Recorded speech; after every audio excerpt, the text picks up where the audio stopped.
Donc, moi, je vais vous parler de l'animation qui est en haut, qui s'appelle BPM 37093. C'est une animation qui a été faite en 2014. C'est quand, en fait, c'est les premières, c'est le début de la 3D pour moi. Puis, ça, c'est tiré, en fait, je faisais des recherches sur les diamants en ce moment-là, sur la cristallisation, puis comment j'étais intéressée beaucoup par les plaques tectoniques, les volcans, tout ça. Puis j'essaie de comprendre, en fait, comment la Terre était faite, comment les différentes couches de sédiments se transformaient, puis tous les processus chimiques aussi, comment le carbone, les corps se désagrègent pour devenir des éléments, finalement, comme du pétrole, par le carbone, tout ça qu'on a en nous. Puis, ces processus de transformation-là, finalement, puis l'espèce d'interconnexion entre les éléments du vivant puis les éléments du non-vivant, puis comment le non-vivant fait le vivant. Puis, mon Dieu, je m'en vais loin, hein? Mais finalement, c'est ça. Donc, en faisant les recherches, je suis tombée sur des trucs sur les diamants puis tout ça. Puis, j'ai appris qu'il y avait une étoile qui est BPM 37093 qui est maintenant comme quasiment toute transformée en diamant. C'est une étoile qui est plus active aujourd'hui, qui est morte, comme on dit. Puis, à force de se compresser, justement parce que le carbone puis le diamant, c'est des éléments qui sont très semblables chimiquement. C'est comme la même affaire, sauf que les molécules sont pas, je pense que c'est les molécules, sont pas alignées de la même manière. Donc, le diamant, c'est comme si elle devenait plus droite. Puis, avec la pression de l'étoile qui s'effondre sur elle-même puis qui se compresse, ça transforme, ça crée. Là, je le dis vite parce que je suis quand même pas chimiste. Hein, fait que s'il y a des chimistes ici, vous pouvez vraiment faire comme, là. Mais bon, quand même, en gros, c'est ça, là, c'est à force de se compresser, le carbone se transforme, puis ça devient un diamant. Puis là, je me suis dit, mon Dieu, c'est donc bien, quand même une des choses les plus poétiques ever, de penser que dans l'espace, il y a des formes comme ça qui se créent, qui nous font, tu sais, pour nous, qui sont quand même plus extravagantes que la plupart des choses auxquelles on peut penser, qui sont trouvées aussi par les astronomes, qu'on imagine comme c'est super scientifique, mais finalement, c'est un domaine très poétique. Si on regarde les noms qu'ils donnent aux éléments, tout ça, il y a plein de noms super poétiques, comme on entend souvent l'horizon des événements, mais il y a la force des marées, il y a toutes sortes de noms qui sont beaux puis très évocateurs. Fait que je me suis mis à beaucoup m'intéresser à l'espace. En fait, là, c'est vraiment ça que je fais en ce moment. Je m'intéresse à la représentation de l'espace dans différents secteurs, en sciences, dans la culture populaire, visiblement. Ça, j'aime bien ça aussi. Mais puis de mélanger un peu ces perceptions-là. Puis là, en faisant BPM, c'était comme, évidemment, l'étoile, elle ressemble pas à ça, c'est sûr, parce que c'est un diamant poli, mais c'est après une fantasmagorie là, de à quoi ça pourrait ressembler. Puis pour moi, le fait d'utiliser la modélisation, aussi, finalement, ça fait référence à la manière dont les modèles scientifiques sont construits parce qu'ils utilisent l'animation, ils utilisent la modélisation 3D, l'image de synthèse. Puis on a souvent ces espèces quand on voit un modèle qui tourne sur lui-même, c'est comme une espèce de truc assez classique, cliché. C'est drôle parce que les deux, on avait des trucs qui tournaient, mais c'est pas pour la même chose. Mais c'est ça, d'avoir cette forme-là qui est présentée vraiment comme un modèle, dans le fond, comme une idée de. Puis on a décidé de mettre la TV bien haute parce que c'était une surprise. Tu la vois pas en arrivant, puis en partant, tu es comme « Ah, mon Dieu! » Il y a quelque chose d'autre. Mais aussi, on voulait pas, on voulait éviter, « Ah non, c'est tout bleu. » Je vais aller l'enlever dans pas long. On peut-tu remettre ça? Oui, c'est vrai. Attends. Je vais faire un mot.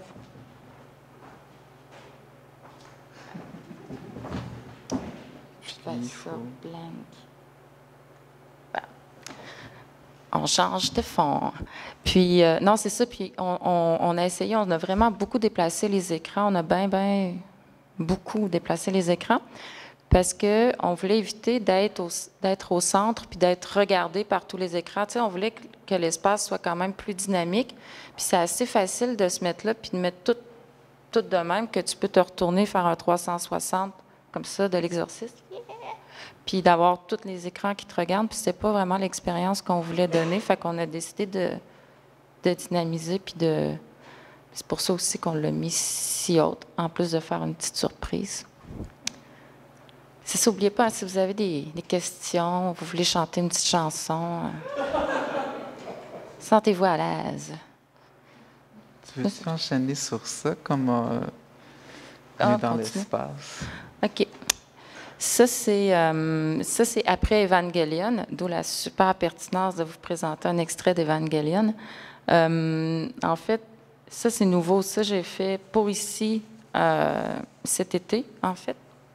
Quand on a su qu'on avait l'expo, j'ai décidé de présenter, parce que je travaille sur un autre projet en ce moment, mais ça va être bien, bien long à faire. Fait que je me suis dit, puis c'était pas pour être prêt, puis ça me tentait de présenter du nouveau stock, là, quand même. Fait que j'étais intéressée aussi à voir, bon, encore dans cette quête-là de comment on représente l'espace, les différents types de langage qu'on utilise. J'ai comme utilisé différentes sources, comme des sources, il y a des sources graphiques qui sont tirées, bien, justement, soit de documentaires ou d'articles scientifiques, donc des graphiques qui sont apparus pour illustrer des articles que j'ai animés, que j'ai réutilisés, ou sinon, il y a quand même des animations qui sont basées sur d'autres animations, en fait, de la belle série Cosmos avec Carl Sagan. Il y a certaines, eux, ils ont fait des animations, puis je trouve ça intéressant de voir comment, à travers, tu sais, évidemment, tu sais, ces différentes technologies. Là, la série est en 80, fait que tu as des effets bien 80. Puis ça, je trouve ça intéressant que la représentation de l'espace, ça dépende aussi de l'époque dans laquelle on est, des outils qu'on utilise pour la représenter, des couleurs qu'on imagine que l'espace est à ce moment-là. Ça, c'est une blague sur Armageddon. C'est pour ça que je vous ai montré le gros astéroïde d'Armageddon. C'est pour ça qu'il est bleu, puis qu'il est pointu, puis que ça n'a pas de bon sens. Mais c'est une référence parce que pour de vrai, je trouve ça super, Armageddon, même si c'est plein de problèmes de toutes sortes. Mais c'est tellement divertissant. Puis, donc c'est ça c'est ma blague sur ma grosse forme bleue. Mais c'est ça, c'est quand même un type de représentation qu'on comprend, qu'on reconnaît, c'est un cliché. C'est bleu comme l'espace, c'est bleu.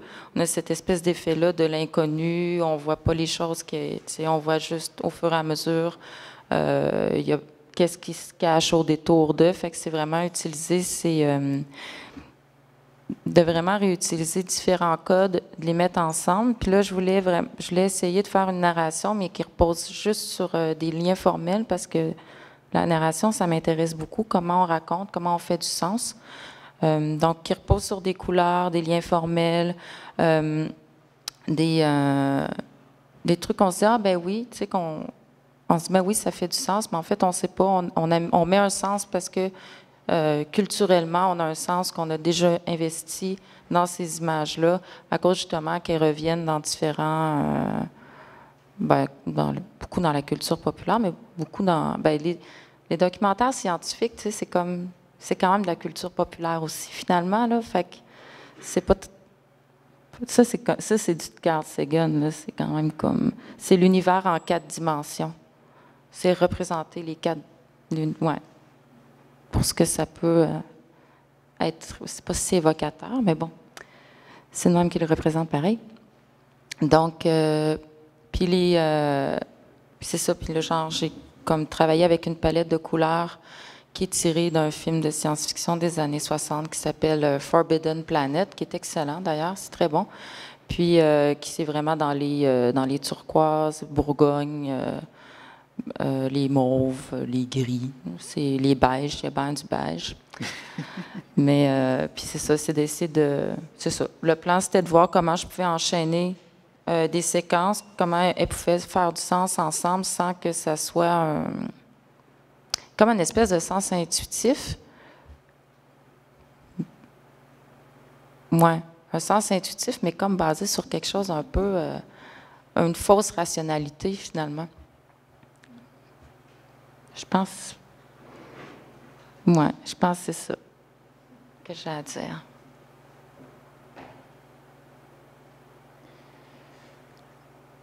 Peut-être on peut parler de l'animation qui est sur l'écran là. Donc, c'est La Fontaine. On l'a baptisé très tardivement La Fontaine et la Chute 2. Donc, La Fontaine et la Chute était le titre du programme qu'on avait présenté à la Cinémathèque.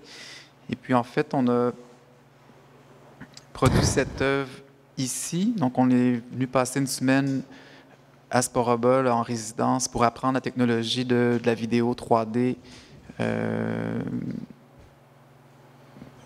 Donc, on a d'abord appris comment la vidéo 3D fonctionnait. Donc, mais la 3D de même, là, avec les lunettes. Oui. Oui, parce que... oui, donc pour voir la...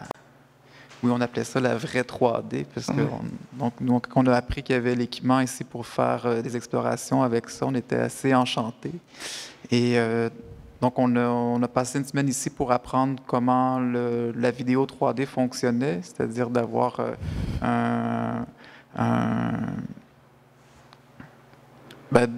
deux points de vue latéraux, mais en simultané, qui, avec le moniteur et les lunettes, permettaient d'avoir une troisième dimension par rapport à la surface de l'écran. Donc, on a d'abord appris comment la vidéo fonctionnait, puis ensuite, on a vu comment on pouvait l'appliquer à l'animation pour qu'on puisse combiner donc, notre travail d'image de synthèse et aller chercher une autre dimension aussi dans l'image. Oui. Donc, une fois qu'on a appris les outils, on avait peu de temps pour produire et on a fait quelques tests et puis finalement, c'est une image de Sherbrooke qui nous a inspiré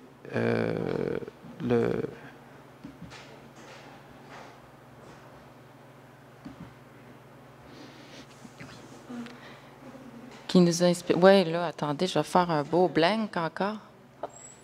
Qui nous a inspiré. C'est parce qu'on se promenait, puis vous savez, il y a beaucoup, beaucoup de murales à Sherbrooke. C'est vraiment fantastique. C'est comme le royaume de l'illusion. C'est quoi le faux? Faux fini. Le faux fini, c'est comme le paradis du faux fini. Fait que là, juste à côté, il y a ça, mais en fait, il y a la chute, la vraie chute, puis il y a aussi l'image de la chute. Oui, si vous allez au bout de la rue, ceux qui sont venus dans l'autobus de Montréal et qui ne connaissent pas Sherbrooke, vous pouvez regarder d'un côté de la rue et voir la réalité, puis vous retourner et voir le faux.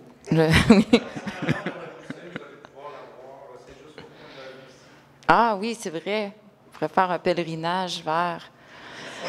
Puis là, on a commencé à faire, en fait, au début, on a dit, OK, ça marche, c'est comme ça qu'on fait l'illusion, tu sais, de la 3D avec ce type d'éléments-là, en avant un plan plat, tout ça. Fait qu'on a commencé à recréer comme vraiment l'arche, puis la chute, puis tout ça. Ça n'allait pas du tout, ça n'avait pas de bon sens ce qu'on faisait. Mais on a quand même conservé la chute, finalement, parce que c'est notre hommage quand même aussi à Sherbrooke. Puis on était quand même contents. Puis... oui, puis sinon, tous les éléments qu'on a mis, c'était vraiment pour explorer pour explorer le potentiel de la 3D. Donc, tout à l'heure, vous pouvez essayer avec les lunettes 3D, l'effet est quand même différent. Donc, on est resté dans une thématique qui est quand même assez flottante, qui tourne autour de l'eau, mais on a utilisé donc des éléments qui masquaient la visibilité dans la profondeur, mais aussi des éléments flottants qui viennent à différents plans dans l'image. Et aussi, j'ajouterais que comme on le fait à deux, on était moins... on pouvait quand même se laisser aller, quand même, à faire des choses plus plus drôle parce que tu sais, tu te censures moins à deux, tu t'encourages. Donc, c'est ça, c'est quand même ça. Fait que tu sais, des fois, tu dis, ah oui, c'est drôle, ah oui, quand tu es tout seul, ce travail-là est différent parce que tu te dis, moi, je suis pas game, tu sais. Mais à deux, tu peux être game parce que c'est comme la faute à personne, c'est la faute à l'équipe. Fait on s'est amusé avec ça. Puis on a aussi quand même exploré des différents outils qu'on connaissait pas, en fait, quand même pour le projet. Fait que, comme Philippe mentionnait, les transparences, on a quand même essayé de pousser les transparences, des types d'animation aussi qu'on connaissait pas tellement. Fait qu'il y a beaucoup une démarche aussi d'exploration. Puis ben, c'est assez organique aussi.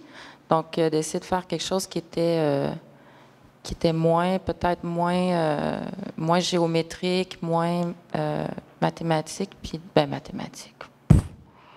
En tout cas, mettons mathématique, mais plus organique, puis assez, ben, je pense, drôle. Oui, bon, comme on hésitait pour se lancer en fait dans le projet, on hésitait entre le paysage et puis la nature morte dans les différentes explorations qu'on avait fait. Puis au final, on se retrouve entre un mélange des deux, une nature morte, paysage animé. Puis ce qui est intéressant, c'est que en produisant l'animation, on se basait vraiment sur l'exploration du potentiel de la 3D, mais sans nécessairement considérer tout le reste de ce qu'il y avait dans l'exposition. Puis au final, ben, la vidéo fait quand même un peu une synthèse de d'autres éléments qui sont dans l'espace.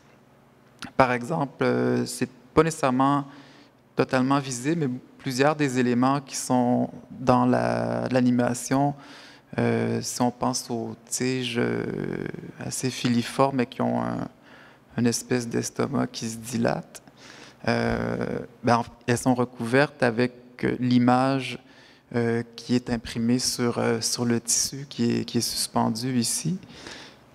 J'allume-tu le spot? Je ne sais pas si ça va éblouir. Peut-être. Ah, on risque de faire sauter. On l'allumera après. OK, ben, oui, après, je vais l'allumer.